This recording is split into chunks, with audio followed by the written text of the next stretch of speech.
여러분 안녕하십니까? 뉴스라이브 문을 엽니다. 오늘부터 서울을 포함한 수도권 거리두기가 2단계로 완화됐습니다. 식당과 카페 등 다중이용시설 이용시간도 밤 10시까지로 1시간 더 연장됐습니다.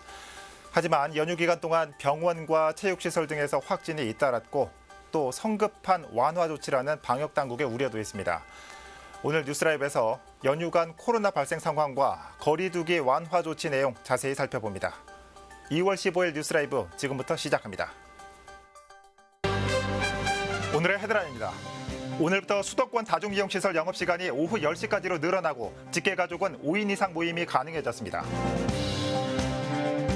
설 연휴간 서울에서 대형 병원과 헬스클럽, 지인 모임 등에서 추가 확진이 이어졌습니다. 수도권 감염 재생산 지수는 1을 넘어섰습니다.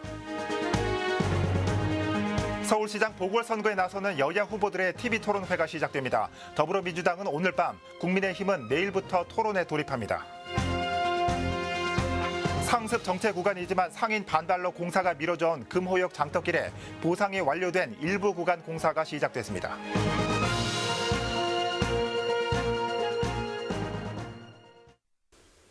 코로나19 소식입니다. 지난 밤사이 국내에서는 344명의 확진자가 확인됐습니다. 연휴 동안 서울에서는 순천향대 병원과 헬스클럽에서 집단 감염이 이어졌는데 관련 소식 보도국 연결해 살펴보겠습니다. 이주협 기자. 네, 보도국입니다. 네, 국내 코로나19 발생 동향 전해주시죠. 네, 방역당국에 따르면 15일 0시 기준 국내 코로나19 확진자는 344명 늘어 누적 확진자는 83,869명으로 확인됐습니다. 이 중 서울에서는 151명이 발생했고 경기에서는 102명, 인천은 12명 확인됐습니다. 사망자는 5명 늘어 누적 사망자는 1,527명입니다. 연휴 동안 서울 곳곳에서 집단 감염이 이어졌습니다. 지난 12일 용산구 소재 순천향대병원에서 입원 환자가 첫 확진 판정을 받은 이후 지금까지 최소 70여 명의 확진자가 발생했습니다.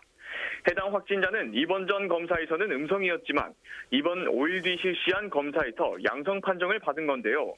방역당국은 집단 감염이 발생한 8층 전체를 코호트 격리하고 환자와 의료진 등 2천여 명을 상대로 전수검사를 진행하고 있습니다. 결과는 오늘 중에 나올 것으로 보이는데요.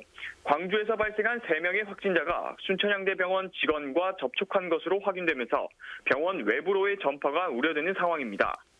성동구 한양대병원에서도 계속 관련 확진자가 나오고 있는데요. 지금까지 최소 100여 명의 확진자가 확인됐습니다. 이외에도 구로구 헬스클럽과 용산구 지인 모임, 강동구 사우나 등에서 확진자가 추가됐습니다. 지금까지 보도국에서 전해드렸습니다. 또한 사회적 거리두기 조정안도 발표됐습니다. 오늘부터 수도권의 경우 2단계로 조정이 됐는데요. 자세한 내용 취재기자 연결해 살펴보겠습니다. 김동훈 기자. 네, 보도국입니다. 네, 거리두기 조정안이 발표됐습니다. 수도권의 경우 2단계로 하향됐는데 우선 자영업자들의 반발이 컸던 운영 시간은 어떻게 조정됐습니까? 네, 오늘부터 사회적 거리두기가 수도권의 경우 2단계로 하향 조정됐습니다. 그동안의 무강도 거리두기로 인해 국민적 피로도 누적과 자영업자와 소상공인의 극심한 경제적 피해를 고려한 조치인데요. 우선 식당과 카페, 노래 연습장과 실내 체육시설 등의 운영 시간은 밤 10시로 연장됐습니다. 또 영화관과 PC방, 학원과 대형마트 등 48만 개 다중이용시설 운영 시간 제한도 해제됐습니다. 단 서울 경기 지역의 학원은 별도 조례에 따라 오후 10시엔 문을 닫아야 합니다. 감성주점과 헌팅포차 등 유흥시설 6종도 다시 문을 열 수 있게 됩니다. 좌석 이동과 춤추기 금지, 전자출입명부 작성 등의 방역수칙을 지키는 조건으로 오후 10시까지 운영을 할 수 있습니다. 네, 5인 이상 사적 모임 금지는 그대로 유지가 되죠. 이 집합 허용 인원 관련해서는 어떤 변화가 있습니까? 네, 5인 이상 사적 모임 금지는 유지가 됩니다만 조금의 변화가 있습니다. 직계가족의 경우는 예외로 인정하기로 한 것인데요. 단 부모 없이 형제끼리 만나는 경우는 예외 적용 대상에 포함시키지 않았습니다. 즉 부모가 포함된 가족 모임이라면 조부모와 부모, 자녀와 손주까지 5대가 함께 모일 수 있지만 부모 없이 형제 자매끼리는 5명이더라도 모임이 금지가 됩니다. 이와 관련해 현재 많은 논란이 일고 있기도 합니다. 한편 결혼식과 장례식 허용 인원은 기존 50명 미만에서 100명 미만으로 완화됐습니다. 종교활동 참가 허용 인원도 좌석의 10%에서 20%로 무관중이었던 스포츠 경기 관람도 관중 입장 10% 이내로 확대됐습니다. 이번 사회적 거리두기 완화 조치엔 기대와 우려가 동시에 존재합니다. 설 연휴 대규모 인구 이동으로 코로나19의 대확산 가능성도 무시할 수 없는 상황인데요. 거리두기 단계가 조정됐다고 코로나19의 위험성이 낮아진 것은 아니기 때문에 방역당국은 철저한 방역수칙 준수를 당부하고 있습니다. 지금까지 보도국에서 전해드렸습니다. 자치구가 보험료를 내고 구민이 보장을 받는 구민안전보험. 각종 사고로부터 최소한의 생활자금을 지원받을 수 있는 제도죠. 중랑구가 최근 이 안전보험에 가입했습니다. 코로나 시대를 대비한 감염병 보장도 포함된 게 특징입니다. 천서연 기자입니다. 중랑구가 올해 구민안전보험에 가입했습니다. 구민안전보험은 각종 재난과 사고로부터 구민들이 보장을 받을 수 있는 제도입니다. 불의의 사고가 발생했을 때 최소한의 생활 자금을 보험사로부터 지원받을 수 있는 것입니다. 사고가 이렇게 다양화되고 대형화되는 그런 상황에서 저희가 이제 구민들이 일상생활에서 갑자기 불의의 사고를 당했을 때 어려움을 겪을 수 있는데 거기에 대해서 저희가 어떤 구유 입장에서 어떤 안정적인 장치를 해줘야 되겠다. 보장 항목은 총 10가지로 최대 1,000만 원까지 받을 수 있습니다. 가스 상해 사고 사망과 후유 장애, 뺑소니 무보험자 상해 사망과 후유 장애가 포함됐고 의사상자 보상금과 의료사고 법률 비용 지원, 익사사고 사망과 청소년 유괴, 미아찾기 지원금 등입니다. 특히 코로나19 등 감염병 등으로 사망한 경우도 일정 금액을 보장받을 수 있도록 포함했습니다. 자연재해나 폭발사고, 대중교통사고 등 이미 서울시가 갖고 있는 안전보험과 겹치지 않도록 설계했고 개인보험과 중복해서 보장받을 수 있습니다. 최근에 이제 유행하고 있는 감염병에 대해서도 보장을 하고 있습니다. 그래서 감염병으로 인해서 불의의 어떤 사고로 사망을 하시게 되면은 거기에 대해서 이제 보장을 하는 그런 내용이 포함되어 있습니다. 한편 구민안전보험은 별도의 가입 절차 없이 중랑구에 주소만 두면 자동으로 가입됩니다. 외국인을 포함해 40만 명이 대상으로 보험료 4,700여만 원은 중랑구가 부담합니다. 다만 사고를 당했을 경우 보험금 청구는 개인이 보험사에 직접 신청해야 합니다. 딜라이브 서울경기 케이블 TV 천선입니다. 강남 구립행복요양병원의 감염병 전담 요양병원 지정과 관련해 환자와 보호자들의 반발이 이어지고 있는 가운데 서울시가 오늘로 예정됐던 환자 소산 일자를 연기했습니다. 서울시 박여미 방역통제관은 코로나19 브리핑에서 보호자 대표들과 만남의 자리를 통해 이 같은 결정을 내렸다고 밝혔습니다. 그러면서 문제 해결을 위해 앞으로도 보호자들과의 지속적인 소통의 시간을 갖겠다고 덧붙였습니다. 이에 대해 행복요양병원 보호자들은 전담 요양병원 지정으로 중증 환자들이 하루아침에 병원에서 쫓겨날 처지에 놓였다며 소산 연기가 아닌 전담병원 지정 철회를 요구하고 있습니다.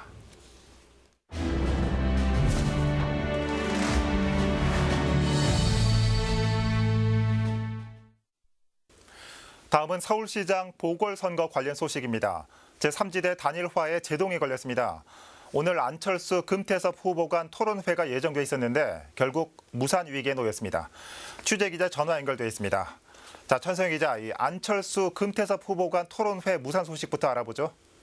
네, 오늘 열리기로 예정돼 있던 1차 토론회가 무산 위기에 놓였습니다. 금태섭 후보가 어제죠. 안철수 후보를 겨냥해 입장문을 냈습니다. 아직까지도 실무 협의만 진행하고 있다면서 토론회 개최가 어렵다고 먼저 말을 했습니다.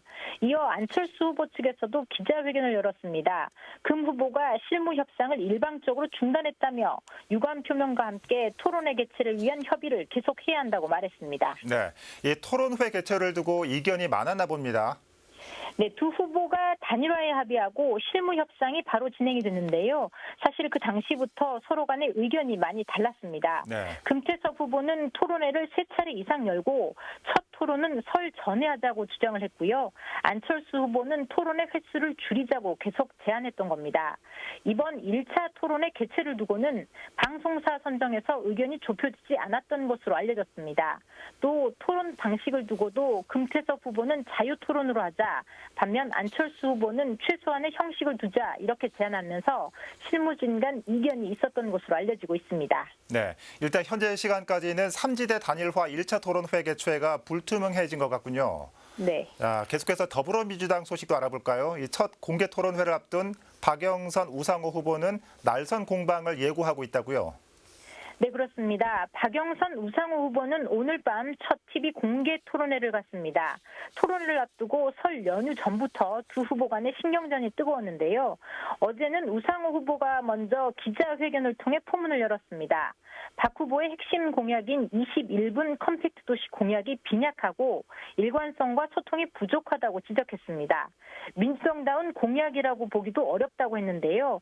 이에 박 후보는 입장문을 내고 민주정답다는 게 무슨 말인지 되묻고 싶다며 집권 정당이라는 사실을 한시도 잊어선 안 된다고 응수를 했습니다. 네, 이 토론회를 앞두고 이 본격적인 정책 검증이 예고되고 있는데, 자, 두 후보 오늘 공개 토론회를 시작으로 본격적인 경선 경쟁이 시작되죠. 네, 그렇습니다. 경선을 치러야 하는 만큼 두 후보의 신경전은 공개 토론을 통해 더욱 선명하게 드러날 것으로 예고되고 있습니다. 토론회에서는 여권 단일화와 박원순 전 시장에 대한 입장 그리고 정책 공약 등이 다뤄질 전망인데요. 두 후보는 오는 17일에 이어 모두 5차례 정도 토론회를 열 예정입니다. 네, 오늘 어떤 내용이 나올지도 궁금합니다. 자, 마지막으로 국민의힘 소식도 알아볼까요? 네, 오세훈, 나경원 후보가 설 연휴 기간 연대 이야기를 꺼냈습니다. 오세훈 후보는 안철수 후보와 공동으로 시정을 운영하겠다고 밝혔고요. 나경원 후보는 더 나아가 여권 출신 인사들까지 포함한 연합체를 제안했습니다. 안철수 후보뿐만 아니라 금태섭 후보와 조종훈 후보와도 연합이 가능하다고 밝혔습니다. 이에 일각에서는 선거용 단일화를 넘어 대선 전 야권 재편까지 염두한 행보가 아니냐는 분석이 나오고 있습니다. 그렇군요. 자, 국민의힘도 내일부터 토론회가 예정돼 있죠? 네, 국민의힘 경선은 이번 주부터 본격화됩니다. 3차례의 1대1 토론과 한 차례의 합동 토론회가 열리는데요. 먼저 16일인 내일은 오신환 후보와 나경원 후보가 또 조은희 후보와 오세훈 후보가 맞수 토론을 펼칩니다. 드레스코드와 격식, 토론 자료가 없는 산모 스탠딩, 맞짱 토론 형식으로 진행될 예정입니다. 지금까지 보도국에서 전해드렸습니다.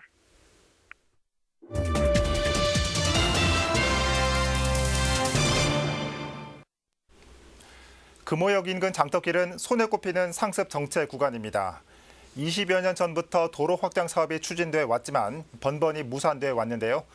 더 이상 공사를 미룰 수 없자 최근 성동구가 일부 건물을 철거하고 공사에 들어갔습니다. 김동훈 기자가 보도합니다. 금호역에서 금남시장을 잇는 장덕길. 강남이나 시청 방면으로 가기 위해선 거쳐야 하는 도로입니다. 그러다 보니 하루에만 2만 대가 넘는 차량이 이곳을 지나고 있습니다. 하지만 좁은 2차로 도로는 통행량을 감당하지 못해 상습 정체를 빚고 있습니다. 게다가 사람이 한 명 지나가기도 힘들 정도로 인도폭이 좁다 보니 보행자와 차량이 뒤섞여 아찔한 순간이 벌어지기도 합니다. 이런 이유로 장덕길 확장 사업은 2002년부터 추진되었지만 도로변 상가 건물을 철거해야 하다 보니 상인들의 반발이 컸던 상황. 하지만 더 이상 공사를 미룰 수 없자 최근 성동구가 보상이 완료된 일부 건물을 먼저 철거하고 공사를 시작했습니다. 우주간선도로의 통행량이 5천에서 2만 대 정도. 그다음에 주간선도로는 2만 대 이상. 주간선도로의 역할을 하고 있는 거죠. 지금 장덕길이. 그런데 길은 좁고 그래서 이게 확장하는 게 서울시에서 이제 용역한 결과도 타당성이 있다 해서 이제. 도로 확장 공사 구간은 모두 110m. 성동구는 먼저 보상이 완료된 40m 구간을 확장하고 뒤이어 나머지 구간을 공사한다는 계획입니다. 2차로였던 도로는 3차로로 확장되고 도로 양방향엔 폭 2m의 인도가 신설됩니다. 공사비와 보상비를 포함한 사업비 243억 원은 전액 시비로 충당됩니다. 동으로 쪽으로 빠지는 차량을 한 개 차선을 더 확장을 했습니다. 기존의 1차선에서 2차선으로 확보를 했고 그다음에 인도도 상당히 거기가 없거든요. 거의 사유지로 해서 0.5m 정도밖에 안 나오는데 보행인들에 대한 안전도 확보되는 겁니다. 그래서 한편 성동구는 올해 말까지 장덕길 110m 구간에 대한 확장 공사를 마치고 나머지 장덕길 300m 구간도 도로 확장 사업을 추진하겠다는 입장입니다. 딜라이브 서울경기 케이블TV 김동훈입니다. 현장 밀착형 소규모 방식의 재생사업으로 불리는 골목길 재생사업. 마포구 연남동의 골목길이 이를 통해 새 단장을 마쳤는데요. 노후됐던 동네가 생기를 찾고 있습니다. 보도에 김동훈 기자입니다. 마포구 동교로 51길 일대. 이곳은 재건축 해제 지역으로 오랫동안 개발이 진행되지 않아 노후화가 심각했습니다. 그러던 중 지난 2018년 서울시 골목길 재생 사업에 선정됐고 최근 새 단장을 마쳤습니다. 노후 하수관로 교체를 시작으로 보도 정비와 담장 교체, 유휴 공간 녹지 조성 등 환경 개선의 노력이 고스란히 동네에 녹아들었습니다. 지금 보다시피 이게 다 교체되고 이 전부 이게 그 페인트도 하고 굉장히 좋아졌고 지금 땅값도 많이 올랐어요. 도시가스 공급도 대대적으로 진행됐습니다. 서울도시가스와의 협업을 통해 주민 부담액을 기존의 3분의 1 수준으로 대폭 낮출 수 있었습니다. 한편 구는 환경 개선과 공동체 회복을 위해 골목길 도시재생 사업 대상지를 확대해 나갈 방침입니다. 서울도시가스에서 공사를 하면서 자부담 비용을 이제 줄여줬어요. 연남동 합정동이 이제 두 군데가 지금 공사까지 끝났어요. 망원 일동하고요, 당인동하고 도화동. 동네를 찾는 발길이 끊겨 활기를 잃어갔던 연남동 골목길. 소규모 도시재생을 통해 생기 넘치는 동네로의 탈바꿈은 시작됐습니다. 딜라이브 서울경기 케이블 TV 김동훈입니다. 지난 2016년 전국 최초로 공정무역센터를 개관한 성북구가 이번에는 공정무역 인증학교를 출범시켰습니다. 학생들에게 공정무역이란 무엇인지 또 왜 필요한지에 대해서 교육한다는 계획입니다. 박선화 기자의 보도입니다. 성북구 최초로 공정무역 인증학교가 출범했습니다. 기름동 기런초등학교는 교내에서 공정무역 제품을 사용하고 판매하며 학교와 지역사회에 공정무역을 알리는 천병 역할을 합니다. 실제로 공정무역 상품도 체험을 하고 교육도 받고 등등의 여러 활동들이 포함되어 있다는 겁니다. 공정무역은 윤리적인 거래로 저개발국 생산자를 보호하자는 취지의 세계 시민운동, 지역 내 사회적 기업은 커피 생산지로 유명한 르완다 등에서 커피를 수입해 판매합니다. 현지인에게 직업 창출의 기회를 주고 국내 소비자에겐 질 좋은 상품을 공급하는 효과를 가져옵니다. 현지를 개발하고 거기에 지역 창출을 하고 그다음에 커피 산지를 만들고 그걸 통해서 그 나라 사람들이 사람들에게 살 수 있는 그런 활동을 하고 있습니다. 지난 2012년 공정무역 지원 조례를 제정한 성북구. 2016년에는 전국 지자체 최초로 공정무역센터를 개관할 만큼 의욕을 보였습니다. 하지만 관주도형 사업이란 한계를 넘지 못했고 관심은 시들해져 갔습니다. 공정무역학교 인증과 사회적 기업 동참으로 사업 가치를 다시 한번 알리겠다는 계획입니다. 성북구가 그 공정무역 도시가 될 수 있도록 홍보하고 교육하는 그런 역할들을 지금 하고 있고요. 공정무역 활동가로 양성하는 그런 프로그램도 센터가 하고 있습니다. 지구촌과 함께하는 지속 가능한 소비 공정무역. 성북구 공정무역센터는 다음 달 중순 공정무역 마켓 시장을 준비하고 있습니다. 딜라이브 서울 경기 케이블 TV 박선아입니다. 여성의 안전을 위한 서울시 차원의 정책이 있습니다. 바로 여성 혼자 운영하는 점포를 대상으로 설치된 무선 비상벨입니다. 비상 상황 시 벨을 누르면 112 센터와 자치단체로 연락이 가는 시스템인데 취재를 하러 가보니 비상벨은 먹통이었고 서울시는 그 사실도 모르고 있었습니다. 태윤영 기자가 보도합니다. 혼자 카페를 운영하고 있는 이세연 씨. 밤늦게까지 나홀로 가게를 지키다 보니 불청객, 취객에 대한 불안감은 늘 따라옵니다. 전에 한번 밤늦게 어떤 아저씨 분께서 술에 취해서 오셨었는데 막 나쁘신 분은 아니었는데 그냥 막 미안하다, 너네한테 내가 미안하다 이런 식으로 그냥 무턱대고 말씀을 하시는 거예요. 그때 조금 두려웠었는데 상황이 이렇자 서울시가 지난 2019년부터 나홀로 여성을 위한 안전망 구축에 나서고 있습니다. 대표적인 게 여성 1인 점포에 지원되는 안심점포 비상벨. 비상벨을 누르면 신호가 서울시 비상벨 서버로 넘어가고 곧이어 112 센터와 지자체 관제센터로 통보되는 시스템입니다. 신고자는 최종적으로 비상벨에 내장된 스피커를 통해 지자체 관제센터와 연결됩니다. 그렇다면 작동은 잘 될까? 버튼을 눌러보니 응답은커녕 불빛이 들어와야 할 경광등도 작동되지 않습니다. 비상벨이 설치된 인근 다른 점포도 둘러봤습니다. 역시나 먹통. 1시간 동안 확인된 곳만 4곳에 이릅니다. 점포주는 당혹감을 넘어 불안감을 호소합니다. 아니 한 번 되게 취객이 되게 심하게 막 한 번 그런 적이 있어서 그때 제가 진짜 태어나서 처음으로 약간 생명의 위협같이 느꼈었거든요. 근데 그런 상황에 눌렀는데 안 된다고 하면 서울시는 취재가 시작되자 뒤늦게서야 상황 파악에 나섰습니다. 점검 결과 당일 2시간 정도 특정 점포의 정보를 최신하는 과정에서 미작동된 것으로 파악됐다며 전체 설치 점포가 미작동된 것은 아니라고 밝혔습니다. 실제로 오후 2시부터 먹통이 됐던 비상벨은 오후 4시쯤 돼서야 정상 작동됐습니다. 서울시는 서버를 통합 관리하는 만큼 통신장애 시 전체 설치 점포에 이상이 있을 수 있어 모니터링을 한층 강화하겠다는 방침입니다.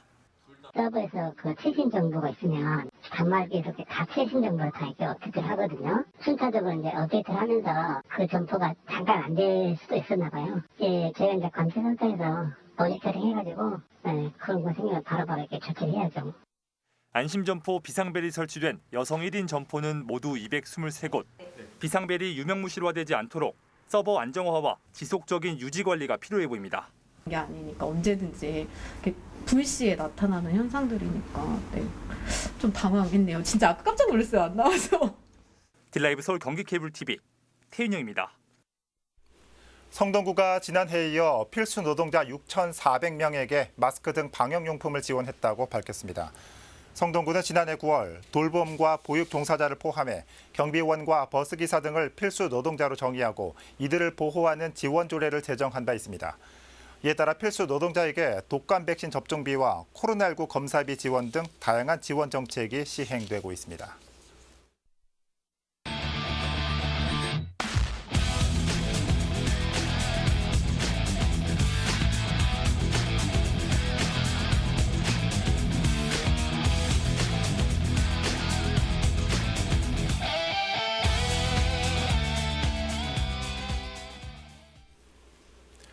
오늘부터 다시 찬바람이 불고 반짝 추위가 시작됩니다.